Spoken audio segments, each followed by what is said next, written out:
unbox quà của fan. Bây giờ mình sẽ unbox quà của fan nhé. Rồi, cái đeo hỏi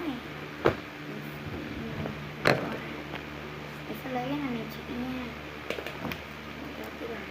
Cái bảng tiếp theo khăn giấy dao cấp.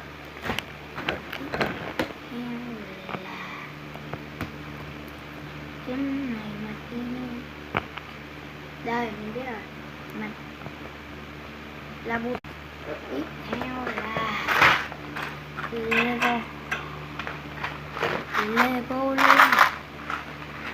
Tiếp theo là màu và cái